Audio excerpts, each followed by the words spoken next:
आशा करता हूं आप सब बहुत अच्छे होंगे। मेरा नाम है सिद्धांत अग्निहोत्री, स्टडी ग्लोस पे आपका बहुत बहुत स्वागत है। चलो इसको कवर करते हैं। सऊदी और यूएई आपस में भिड़ गए हैं और एक नई युद्ध की शुरुआत हो रही है। ये युद्ध कुछ नहीं होगा यार, सब ऐसे ही। इससे पहले हम आगे बढ़े बता दूं कि हमारे सारे कोर्सेज पे 40% ऑफ है। आप लोग बोल रहे थे सर विंटर सेल कब आ गई है। 5 जनवरी तक ये सेल है। चाहे पॉन एडिक्शन को खत्म करने का कोर्स ले, चाणक्य नीति, एआई के जितने भी कोर्सेज है सब पे 40% ऑफ है। विंटर कूपन कोड यूज करें, डिस्क्रिप्शन कमेंट में लिंक है। ये देखो ये गल्फ का कितना प्यारा सीधा सच्चा मैप। अगर ऐसे ही हो ना कितना मजा आ जाए ना। है नहीं ऐसा। बहुत सिंपल तरीके से मैं बताता हूं कि सऊदी ने तबाही मचा दिया, इसी की तैसी कर दी है। यूएई जो है वो भाग रहा है। क्या है ना कि आपको जब लगता है कि आपके पास पैसा आ गया है, जो कि यार सच भी लगता है, तो आपके पास सब है। ये बेचारा छोटा सा देश, छुटकू सा प्यारा सा देश, बहुत क्यूट सा देश है ये यमन। ये बेचारा कभी भी स्टेबल नहीं हो पाया। इसने बहुत कोशिश की। कहते ना कि कभी कभी आप दूसरों की जिंदगी के हराम करने पे तुल जाते हो कि साले तुमको हम चैन से जीने नहीं देंगे। वो कह रहा भैया जीने तो हमने कहाँ बिगाड़ा है तुम्हारा, भगवान के लिए हमको छोड़ दो, अकेला जो है खा लेंगे यार थोड़ा बहुत। कहते नहीं नहीं ऐसा कैसे। तो यमन जो है अब बेचारे की बाउंड्री शेयर करती है सऊदी अरेबिया से। आप देख सकते हो ये है सऊदी अरेबिया। सऊदी अरेबिया कहता है कि हम मुस्लिम वर्ल्ड के लीडर है क्योंकि यहाँ पे मक्का मदीना है और अमेरिका का एलाय है। लेकिन ये पूरा गल्फ है जो बहुत पैसे है, बहुत पैसा, और इसी में बेचारा ये यमन फंसा हुआ है। यमन इस परिवार में एक ऐसा है जिसके पास पोटेंशियल तो बहुत है, लेकिन इसको वही है ना कि कोई भी आता है थप्पड़ मार के चला जाता है। और यमन कहता है कि हम कोई मंदिर का घंटा है कि हमको कोई भी आके बजा जा रहा है, हमको मारो, हमको और मारो सालो। ये यमन के हाल है इस समय। आप ऐसा समझ सकते हो पूरा गल्फ परिवार है, ठीक है ना। लेकिन यमन जो है ना बेचारा बहुत परेशान है। कैसे परेशान है? अब भैया ये ऑटोमन के एक समय कब्जे में था। ऑटोमन यहाँ पे जो है वो रूल किया करते थे। फिर यमनी यहाँ पे किंगडम ऑफ यमन बना, ब्रिटिश के पास रहा ये। 1962 के बाद फिर ये यहाँ पे अगेन एक सिविल वॉर हो गया। फिर यहाँ पे कम्युनिस्ट आ गए थे भैया साउथ में। फिर 1997 में यूनाइटेड यमन बना, अब्दुल्ला साले। मैंने कई बार यमन सिविल वॉर को कवर किया है। वो 2011 तक रहे। अब 2011 में मैं आपको बस एक चीज बताता हूँ कि 2011 में हुआ क्या। 2011 में एक ऐसी चीज हुई ना जिसने पूरे जहां पे भी डिक्टेटरशिप थी सबको हिला के रख दिया, और उसका नाम है अरब स्प्रिंग। ठीक है। अब ये जो बेन अली तुनिशिया के जो डिक्टेटर थे 30 सालों से, मोहम्मद बुआजी एक आम आदमी था, उसने आग लगा ली। क्यों आग लगा ली? दोपहर 11:30 बजे, सुबह 11:30 बजे कह सकते हैं, क्योंकि अथॉरिटीज रिश्वत मांग रही थी। वो चिंगारी ऐसी भड़के सब भरे तो बैठे ही थे कि जहां जहां पे भी डिक्टेटरशिप थी लंबे समय से, जहां पे लोग सत्ता पर काबिज थे, उखाड़ देंगे। ठीक है। सब एनिमल बन गए। तुनिशिया में रातों रात रेवोल्यूशन आ गया, बेन अली को भागना पड़ा। लीबिया में मुअम्मर अल गद्दाफी को भगा भगा के मारा गया, वो वीडियोस वायरल है, लटका दिया गया। इजिप्ट में भी रेवोल्यूशन आया बट बाद में मिलिट्री ने टेक ओवर कर लिया। सऊदी ने रेवोल्यूशन को क्रश कर दिया। यूएई, गल्फ में तो ऐसे ही रहा। सीरिया के बहुत बुरे हालात हुए, इराक के बहुत बुरे हालात हुए क्योंकि आईसिस आ गया, और उससे बुरे हालात हुए यमन के। 2011 के बाद से यमन में इतने सारे लोग हैं, आपको पता ही नहीं है कि कौन क्या कंट्रोल कर रहा है। यमन जहां 3.5 करोड़ की पॉपुलेशन है, जिसमें मोस्टली अरब्स हैं, 93% अरब्स है, तो 3.5 करोड़ की पॉपुलेशन, सेकंड सबसे बड़ा है ये। सऊदी अरेबिया के बाद ये सेकंड सबसे बड़ा कंट्री है। एरिया वाइज की बात करें, पॉपुलेशन में सबसे बड़ा यमन है। लेकिन और कितना सुंदर है, कितना स्ट्रैटेजिक है।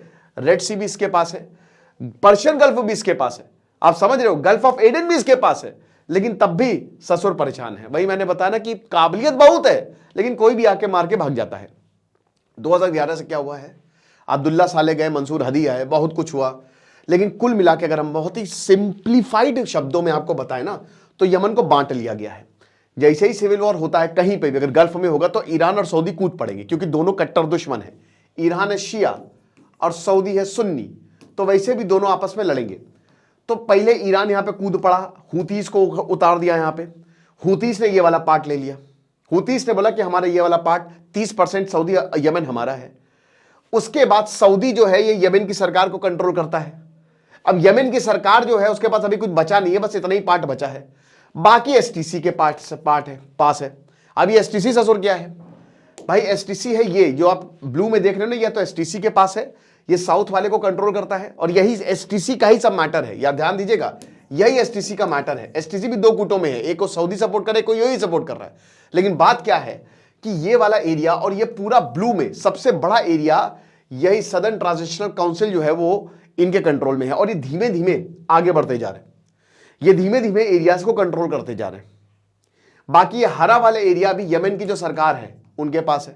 अब यमन की सरकार, देखिए सऊदी क्या कह रहा है, सऊदी कह रहा है कि मेरे भाई तुम जो हो ना पूरे पूरे यमन जो है वो उसको एक रखो, अलग मत हो। सऊदी का कहना है कि यमन को कभी अलग नहीं होना चाहिए। जैसे ही 2011 में सिविल वॉर होता है, 2015 में ऑफिशियल हो गया सिविल वॉर, तो सऊदी ने अपनी फोर्सेज उतार दी और अमेरिका ने बैक की हुई थी कि तुमको यूनाइट रहना, तुमको अलग नहीं होना है, तुम एक रहो। बाकी जितने भी देश है, ईरान ने अपनी हूतीज यहां पे बैठा रखे हुए हैं, हूती है बाकी और भी है, एसटीसी है, वो कह रहे हैं कि हमको अलग देश चाहिए, हमको अलग देश चाहिए। अभी जो कॉन्फ्लिक्ट हुई है वो main STC, southern transitional council, जिसको 2017 में बनाया गया, एक्टिव है बहुत पहले से है, इसकी वजह से हुई है। अब एसटीसी से क्या, और आप क्यों बोल रहे हैं सर यूएई का इसमें क्या लेना देना है? यूएई का लेना देना यह है, सऊदी कहता है कि बेटा यमन को हम कंट्रोल कर लेंगे, कोई हाथ मत अड़ाना, लेकिन ईरान यहां पे ऑलरेडी बैठा हुआ है। अब भाई तुम्हारा क्या काम है बे? यूएई जो है ये घुस गया है। अब ये क्यों घुसा है? क्योंकि एसटीसी ने इनको चूरन बेचा है। सदर्न ट्रांजिशनल काउंसिल यूएई से कह रहा है कि तुम हमको सपोर्ट करो, हम पूरा यमन तुमको दे देंगे। यूएई इस पूरी दुनिया में रिसोर्सेस की लड़ाई है और वर्चस्व की लड़ाई है। रिसोर्सेस की लड़ाई पहले देख लेते हैं। ये पूरा एरिया गल्फ ऑफ एडन और ये रेड सी अभी तो वैसे हूतीस के कंट्रोल में, बट एसटीसी को अगर ऐसा सपोर्ट मिला, क्योंकि सब पैसे से चलता है, यूएई के पास पैसे की कोई कमी नहीं है, बहुत पैसा है, बेशुमार पैसा, अरब खरब पते, फोर्सेस नहीं इनके पास, तो ये पैसा देते हैं, फंड करते हैं एसटीसी को कि जाओ तुमको जो करना है करो। एसटीसी क्या कर रहा है? धीमे धीमे एरियाज को कंट्रोल कर रहा है, वो ऊपर फैल रहा है, इधर फैल रहा है। सऊदी क्या कह रहा है कि पूरे यमन को एक रहना है, तो जाहिर सी बात है सऊदी जो है वो एसटीसी को मारेगा कि भैया तुम कहां से आ गए, बेगानी शादी में अब्दुल्ला दीवाना, तुम्हारा तो यहां खेल ही नहीं है। लेकिन एसटीसी का नाम खेल कैसे नहीं है, हमको यूएई सपोर्ट कर रहा है, हमको यूएई सपोर्ट कर रहा है। अब सऊदी बोला धोखा दिया, इतना बड़ा धोखा, क्योंकि ये पूरा परिवार है, सऊदी बड़े भैया हैं, यूएई छोटे भैया हैं। तो सऊदी कह रहे कि छोटा भाई इतना, अरे बाप रे, स्वर्ग हो गया है ना, जैसे राजेश खन्ना और गोविंदा में हो जाता है।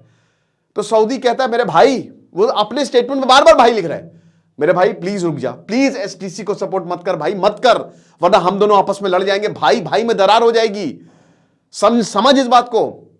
यही कह रहा बड़े भैया समझ तो गए, लेकिन फिर वही बात कर रहा है। आपने पीकी ब्लाइंडर्स देखा है?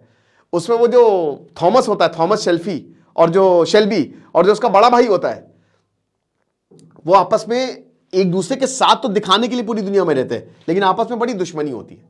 यही सऊदी और यूएई में है कि भाई यूएई भी कहता है कि अरे हम भी हैं भैया, हमारी तो बात करो, हम कंट्रोल करेंगे। सूडान वॉर में यूएई कूद गया है क्योंकि वहां पे गोल्ड है। तो पहली तो बात हुई रिसोर्सेज की, दूसरी वर्चस्व की। कैसे? ईरान बैठा हुआ है, ठीक है। सऊदी क्या कर रहा है कि सऊदी और अमेरिका मान के चलिए इस पूरे एरिया को कंट्रोल करके तेल को कंट्रोल करेंगे। तेल को जो कंट्रोल करेगा वो डॉलर उतना ही ऊपर जाएगा, जितना तेल महंगा होगा उतना ऊपर डॉलर जाएगा, ठीक है। एक तो ये पॉइंट हो गया। दूसरा पॉइंट हो गया कि सऊदी अमेरिका क्योंकि ईरान को कायदे से मारने का प्लान बना रहा है। ईरान में गजब प्रोटेस्ट हो रहे हैं, शायद तख्ता पलट भी हो जाए। उतार दो सारी फोर्सेस और हूतियों को वंस एंड फॉर ऑल खत्म कर दो, क्योंकि ये वाला एरिया ये कभी भी ब्लॉक कर देते हैं। यहां से ये मेडिटेरेनियन है ना, यहां से मेडिटेरेनियन, ये स्विस कैनाल से होते हुए मेडिटेरेनियन सी से यूरोप, यहां से ही अपने तेल सारे भेजता है और यहां से तेल उधर भी जाते हैं। तो इस एरिया को ये हूतिये जो हैं, ये हमारा हूतिया काट रहे हैं। तो बेस्ट यही है कि इनको जो है वो कायदे से मारो, ये प्लान है। ये दो पॉइंट है, लेकिन इसमें एसटीसी घुसा हुआ है और बिल्कुल भी सऊदी अरब ये नहीं चाहता कि एसटीसी जो है वो घुसे और एसटीसी को हमको खत्म करने दो। इसीलिए उसने यूएई को बोला, बताया मारने से पहले कि 24 घंटे हैं तुम्हारे पास, निकल लो बहुत तेजी में। फिर यहां पे मुकल्ला ये एरिया, अब ये जो है हथियार जा रहे थे, सऊदी ने बॉम्ब गिरा दिया, युद्ध शुरू हो चुका है, सऊदी ने बॉम्ब गिरा दिया, 7 लोग मर गए। अब यूएई बोल रहा है गिरा दिया तो गिरा दिया, लेकिन सऊदी बोल रहा है बेटा ये इसको हथियार जो मुकल्ला में आ रहे थे वो किसके थे? बड़े भैया ने छोटे भाई से पूछा कि ये जो तुम कर रहे हो ये किसके हथियार थे? यूएई ने बोला हमको क्या पता यहां पे कौन से हथियार आए। कहता अबे अब तो सच बोल दे, तुम्हारे हथियार थे, हमारे पास सबूत है, ये देखो सबूत। तो यूएई कहीं मुंह दिखाने के लायक नहीं है, बट यूएई के पास पैसा है तो वो चीज कर सकता है। ये पूरी लड़ाई चल रही है दोस्तों, समझ रहे हो? ये जो एसटीसी की बात हो रही है, अब आप समझे कि सदर्न ट्रांजिशनल काउंसिल ये चाह रहा है कि हम एक अलग साउथ में देश बना दें। पहले यमन बटा ही हुआ था, ऐसा हमेशा से बटा हुआ रहा है, तो साउथ में अलग देश बना दे, उसको यूएई सपोर्ट कर रहा है। और सऊदी कह रहा है कि नहीं, ऐसे कैसे देश बना दोगे भाई, हम पूरे यमन को ही अब कंट्रोल में लाना चाहते हैं। सऊदी यमन की सरकार को सऊदी कंट्रोल तो कर रहा है, लेकिन कितना, पिछले 15 सालों से सऊदी जो है यहां पे बमबारी कर रहा है, उसके बाद देखिए क्या बचा है, कुछ नहीं, खाली हरे में ही इनकी यमनी गवर्नमेंट है। तो एक मौका भी मिल गया वैसे सऊदी को कि अपना वर्चस्व नहीं मारेंगे तो है ही, और उसी बीच में हमला हो गया। सऊदी कह रहा है कि भाई ये जो एसटीसी है, जहां जहां से तुमने कब्जा किया वहां से हटो, क्योंकि वो हमारे इकोनॉमिक पॉइंट्स है, वहां पे क्यों भाई, जब तक आप हमारे इंटरेस्ट पे कब्जा ना करो, कहते हैं ना डील होगी कि तुम अपना काम करते रहो, तुम्हारे एरिया में हम नहीं जाएंगे। अंडरवर्ल्ड में पहले डील होती थी ना कि वो तुम्हारा एरिया, वो तुम्हारा एरिया है, लेकिन अगर तुम हमारे एरिया में आओगे तो हम मारेंगे। और यही कह रहे हैं सऊदी कि तुम हमारे एरिया में कैसे अब आ रहे हो, तुम हमारे एरिया को ही कंट्रोल कर रहे हो। और भाई ताकत की बात है, अब यूएई पैसा दे रहा है तो एसटीसी के पास ताकत है, और ताकत वो बढ़ती जा रही है। कोई बहुत पुराना ग्रुप नहीं, 8 साल पहले ही बना था, लेकिन वो बहुत तेजी से एक्सपैंड कर रहा है। ये पूरा का पूरा मामला है। आपको क्या लगता है मुझे कमेंट बॉक्स में बताइएगा। आई होप मैंने बहुत ही आसान शब्दों में चीजों को समझाया है। बाकी हमारे बहुत ही शानदार विंटर सेल शुरू हो चुकी है भैया, 40% ऑफ है। अब रजाई में मत बैठो, थोड़ा सा उंगलियां भी चला लो, ताकि आप कोर्स को अवेल करो और अपनी जिंदगी बेहतर बनाओ। Thank you so much.